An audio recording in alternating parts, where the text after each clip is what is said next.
minutos. Bom, recebo aqui no estúdio da Mirante News FM 104,1, estúdio Deni Cabral, os advogados José Mariano Muniz Neto, advogado e mestre em Direito e Instituições do Sistema de Justiça pela nossa UFMA, Universidade Federal do Maranhão, e Fredson de Souza Costa, professor universitário e mestre em Direito e Instituições do Sistema de Justiça pela UFMA, e a gente vai falar do lançamento do livro Consórcios Públicos no Ordenamento Jurídico Brasileiro.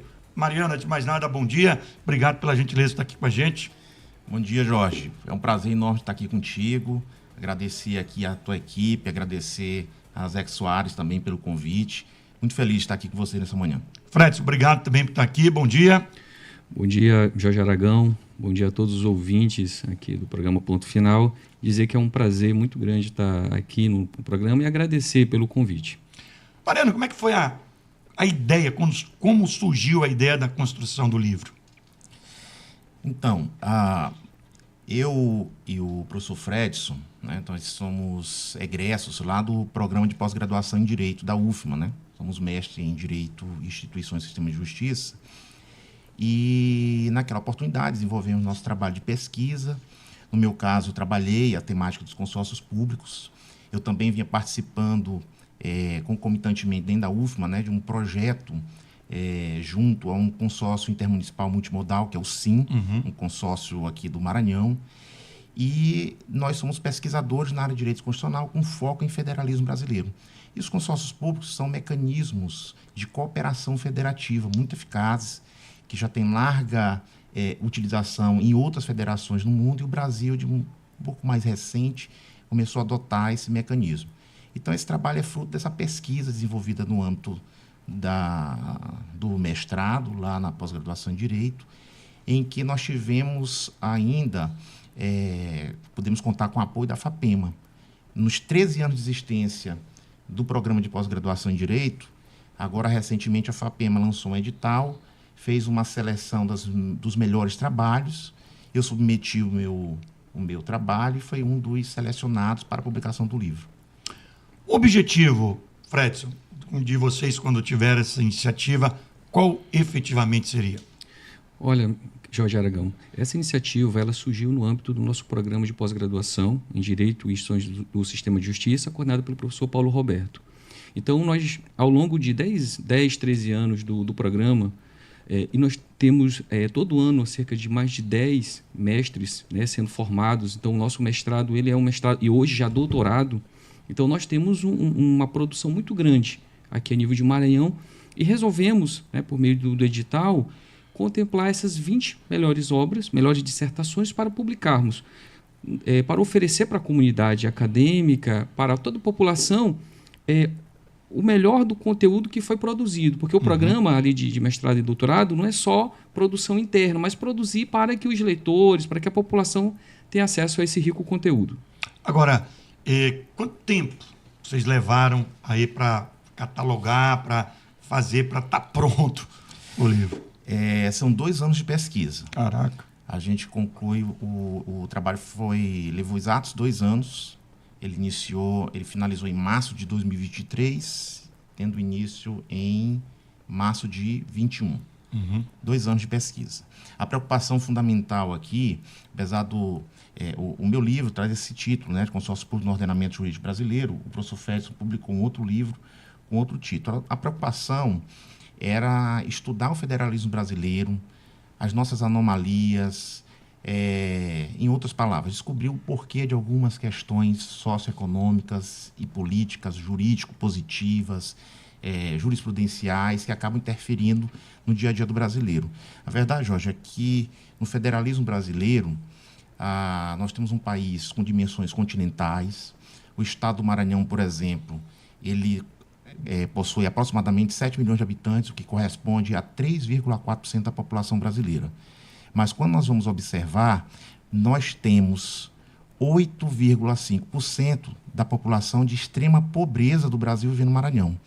E aí, quando você vai verificar as razões dessa extrema pobreza, chegar a 8,5% no Maranhão, um estado que tem apenas 3% da população brasileira, você vai perceber que nós temos um problema fiscal problemas jurídicos, jurisprudenciais, que acabam inflando por demais a centralização do poder no governo central.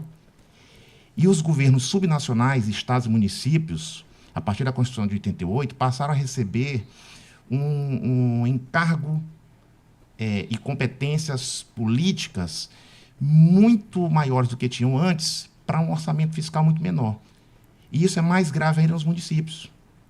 Os municípios acabaram herdando boa parte da competência que antes era dos estados e da União, só que eles, atualmente, contam com menos de 20% do orçamento fiscal. E aí o Brasil partiu de uma ideia de que a descentralização fiscal seria uma solução para uma austeridade maior, para uma responsabilidade fiscal maior, e isso não se concretizou. Porque, por exemplo, municípios... É o contrário, né? É o contrário. Municípios pequenos, em que pese tem autonomia fiscal para cobrar o IPTU, acabam não conseguindo fazer a cobrança.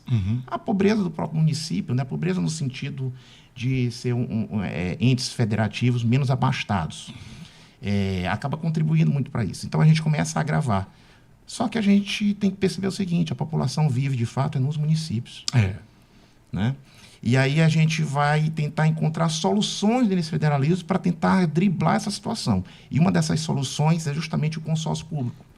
Porque através do consórcio público eu posso fazer a união de entes subnacionais para criar uma outra entidade com personalidade jurídica própria, com delegação de competências, para que eles possam desenvolver e dar soluções à sociedade.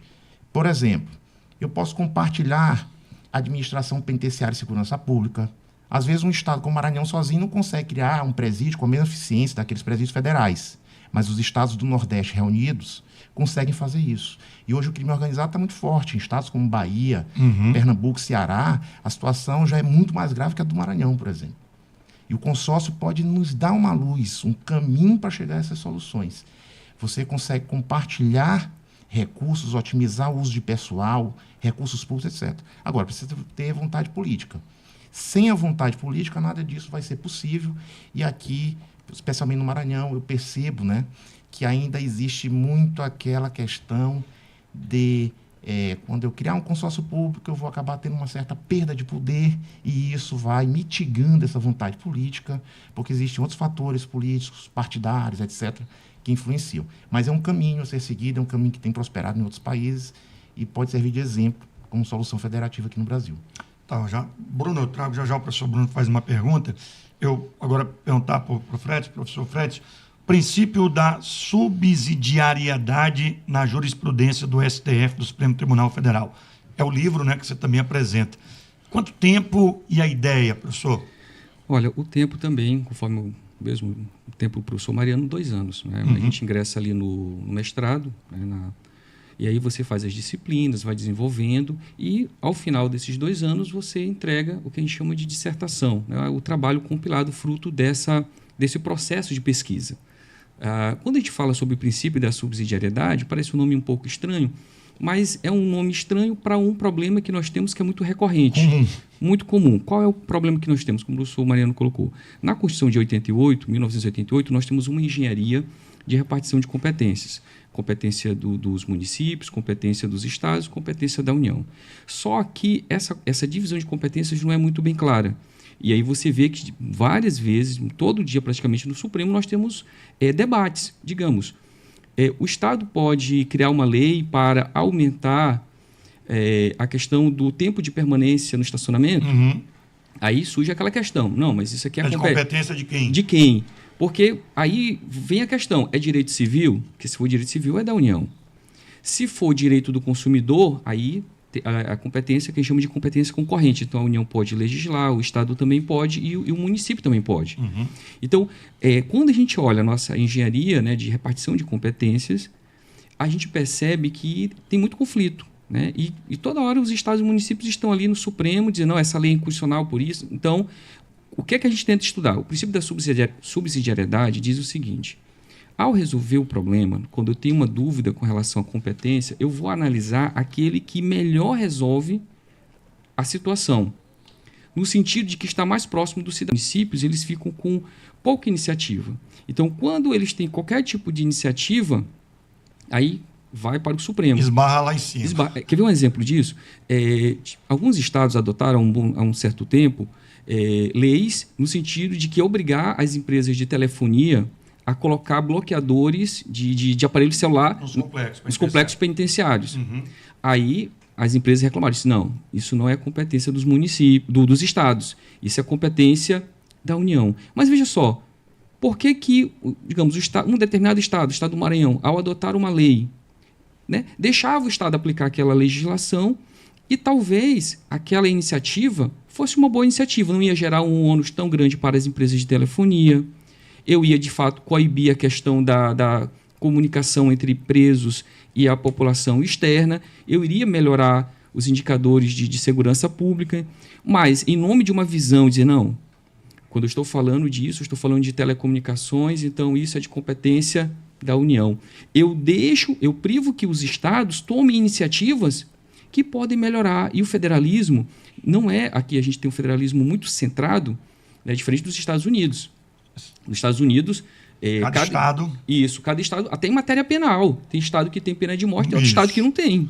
Em lugares a maconha é proibida, outros não. Isso. E isso é bom. Mas isso também é fruto de como o federalismo ali nos Estados Unidos foi formado, né? Nós tínhamos as ex-13 colônias e elas reuniram-se a agregar. No Brasil foi diferente. Nós tínhamos um Estado unitário, né, que resolveu se fragmentar. E por isso, né, essa nossa ideia de estudar esse princípio no sentido de que vamos deixar, né, que os municípios e os estados adotem medidas legislativas, claro que não é também tudo, dentro de um certo limite, para que eles possam tomar iniciativas que melhorem a questão da nossa federação, da população em si, né? Que o que a gente está preocupado é com o bem-estar do povo, questão de segurança pública, questão de saúde e educação. E a gente percebe que o Supremo tem uma visão muito centralizadora em torno da União. Mariano, o professor Bruno me perguntou aqui, vou tentar resumir, tá, professor? Para você explicar um pouquinho mais o que seriam esses consórcios públicos e se poderia fazer uma comparação com atas conjuntas, que a gente tem visto aí uma adesão de uma ata nesse sentido. E se isso não seria perigoso para a questão da corrupção, que é o que a gente tem visto em alguns casos, e aderiu a uma ata lá em Maringá, no Paraná, aqui o Maranhão aderiu. Que você pudesse falar um pouquinho sobre isso. Muito bem. Professor Bruno, obrigado aí pela colaboração e pela pergunta. Então, os consórcios públicos, eles são um mecanismo de cooperação federativa. Existem outros.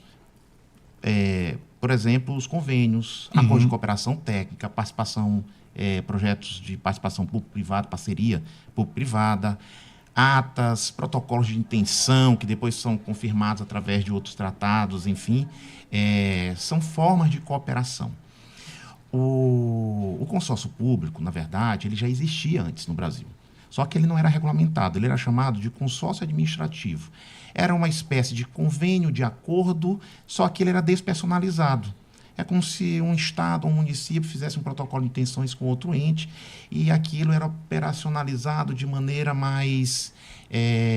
com menos autonomia política, jurídica, administrativa, financeira, enfim.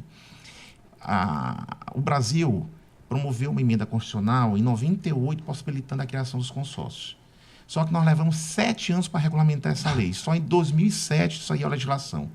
E aí, 2 anos depois, foi que o governo federal regulamentou através de um decreto. Então, a gente pode considerar a realidade dos consórcios públicos no Brasil algo muito recente. E talvez por isso a população brasileira ainda não tenha grandes exemplos, muitas experiências. Na verdade, quem saiu na frente nos modelos consorciativos foram os municípios, sobretudo do Sul e Sudeste. Aqui no Maranhão, o consórcio Nordeste, por exemplo, trouxe uma inovação, porque ele foi o primeiro consórcio que reuniu apenas entes estaduais, né? E a gente teve no consórcio Nordeste um caso ligado aos respiradores, na época lá da pandemia, e que agora tem rendido críticas, né? E desdobramentos jurídicos, enfim. Então, assim, o problema da corrupção, ele é menos um problema do modelo e muito mais um problema do arranjo político brasileiro, né? Porque existem, sim, mecanismos de controle interno, controle externo, através dos tribunais de contas, através do Ministério Público, através de diversas entidades. Mas nós temos aí um elemento que foge a essa institucionalidade. Então, o problema, não observa esse problema relacionada ao modelo em si. Porque essa realidade, ela também se traduz na forma como o Brasil, na sua interpretação jurídica, o ministro Luiz Fux, na ADI, Ação de Direito e Constitucionalidade 460, se eu não estou enganado, ele teria dito o seguinte: olha, a nossa jurisprudência ela é muito inflada na centralização do poder no governo central. Mas, às vezes, essa centralização, a gente sempre leva para a União porque há uma crença popular de que centralizar a gente vai mitigar esses efeitos também da corrupção. O que não é verdade. Fundamentalmente não é verdade. Porque, assim, outro dia eu até falava das emendas, as pessoas criticando as emendas parlamentares, só fazendo um paralelo. E, assim, o problema não é o instituto em si das emendas. O instituto é bom, porque o vereador está ali, ele consegue enxergar onde o prefeito não enxerga, o deputado onde o governador, o deputado federal onde o presidente. Aí fica parecendo aquela história. A vaca está com carrapato, mata a vaca. Então, não... na verdade, hoje é isso. Veja bem, você trouxe o exemplo fantástico das emendas. O que é a emenda? A justificativa, uma das principais justificativas é o vereador, o deputado, ele conhece a realidade da população dele. Isso justifica muito a ideia das emendas. Mas por que nós vamos entregar esse dinheiro para o vereador destinar? Porque ele conhece. Mas sabe por que precisa disso? Porque o dinheiro não está nos municípios. Se a gente tivesse uma descentralização efetiva e esse dinheiro, de alguma forma, já estivesse lá onde o povo vive, onde as pessoas precisam, a gente não teria, talvez, tanta necessidade de discutir a emenda parlamentar. Mas a emenda é uma forma de levar dinheiro para aquela realidade, porque o vereador, de fato, ele conhece a realidade. O deputado, ele, de fato, conhece. Agora, a corrupção, ela tem outros elementos, são outras questões, que, óbvio, envolve também um elemento político, partidário, enfim, está dentro desse contexto, mas isso seria um outro debate. Eu não vejo a fragilidade institucional. Eu vejo aí que a gente tem uma fragilidade em aspectos outros, né, sociais, da nossa própria cultura, enfim, e que vão contribuindo para esse cenário. Professor Fred, isso aqui o professor Antônio faz uma pergunta, o senhor já até antecipou, mas primeiro, se o STF, que às vezes até muda a composição, e decisões divergentes, ele tem um entendimento, aí daqui a pouco alguém volta de novo a esse assunto, o mesmo tema, e é um novo entendimento. E essa questão de estar muito centralizado. Se os estados não poderiam, ele cita o exemplo dos Estados Unidos, ter mais autonomia de ter algumas decisões, até porque um país tão grande, com situações diferentes, atípicas, né, situações, às vezes, climáticas, até o estado ter essa descentralização, ter mais autonomia. Eu acho que isso seria um caminho? Olha, para o professor Antônio, né? Professor Antônio. Obrigado pela pergunta, uma pergunta muito boa. Nós temos já a engenharia constitucional montada, né, com as competências privativas, a competência de cada ente, mas nós temos um espaço de cooperação, e aí é onde a gente tenta trabalhar a questão do princípio da subsidiariedade, que é a legislação concorrente, né? São aquelas matérias que a União que o legislador, né, deixou ali um espaço de cooperação entre os entes. É basicamente matéria ambiental. Né? Temos matéria ambiental, educação. Então, nesses pontos, claro que não dá para a gente, nesse exato momento, praticar o modelo igual ao norte-americano, porque teríamos que ter uma nova Constituição e aí redefinindo a questão das competências, tá? E aí seria uma coisa muito difícil com a atual estrutura. Né? Seria ou por meio de emenda, né? Seria possível, ou então uma nova Constituição. Na Europa isso foi feito. Né? No meu estudo a gente mostra que na Alemanha, nós copiamos a nossa Constituição, ela copiou muito a Constituição alemã lá do pós-guerra. Nós pegamos muito esse modelo cooperativo. Só que a Alemanha percebeu, Jorge Aragão, que aquela história, quando você dá uma mesma ordem para duas pessoas, acaba que ninguém faz a ordem, porque um fica esperando pelo outro. Então, na Alemanha, eles perceberam o seguinte, naquela visão sempre alemã de eficiência, porque quando eu falo aqui de competência, aqui no Brasil, a gente sempre pensa em questão de poder. No sistema alemão, não. Além de poder, você fala de eficiência. Você quer que a pessoa que more em um determinado, lá a gente chama de lander, né? Que mora em um estado ou lander, tem a mesma qualidade de vida de outro que mora em outro estado. Então, o cara que, digamos aqui, o cara que mora em São Paulo, né, o cidadão deve ter a mesma qualidade de vida de quem mora no Amapá, de quem mora no Maranhão. Perfeito. Porque é muito complicado nós termos uma federação como a nossa com tanta diversidade econômica. Onde que eu tenho riqueza de um lado, São Paulo, comparado às grandes capitais do mundo, e a pobreza aqui no nosso estado. Então, não tem como isso. Então, o que é que os alemães fizeram? 2 reformas, em 2006 e uma em 2009. Foram eliminando essas competências que tinham essa dúvida, né? Não é uma dúvida, mas esse espaço de cooperação, e disseram, não, vamos adotar o modelo de indicação logo. Ó, isso aqui é da União, isso aqui é do Estado, e pronto. E ficou resolvido. É claro que não também centralizando tudo em torno da União, mas dando espaço aos Estados de uma certa de iniciativas. E com isso eles estavam tentando ali dar uma maior eficiência ao sistema deles. Então, o nosso sistema, né, o nosso modelo brasileiro, qual seria a saída? Acredito eu, sem precisar de uma revisão constitucional, de uma emenda constitucional, ou até mesmo de uma nova Constituição, seria, e aí essa leitura que eu faço, a partir do próprio Supremo, no âmbito das competências concorrentes, eu dar mais espaço, não é, aos estados, aos municípios, no sentido de legislar sobre assuntos básicos, digamos, sobre uma sacola, né, biodegradável, sobre a questão... Outro exemplo que a gente trouxe ainda há pouco, né? Do estacionamento, distanciamento... Então, às vezes a realidade um é do outro, né? Isso, então, são esses espaços que o modelo atual já permite. Então, respondendo ao Antônio, chegar ao modelo americano hoje é muito difícil, porque é uma outra realidade política, precisaria de uma repactuação, praticamente, mas eu entendo que dentro daquilo que o Constituinte deixou aberto, a gente pode trabalhar.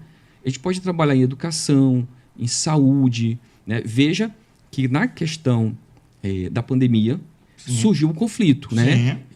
Se os estados e municípios poderiam legislar sobre a questão de vacina, se podiam legislar sobre normas de distanciamento, poder fechar ou não ambientes.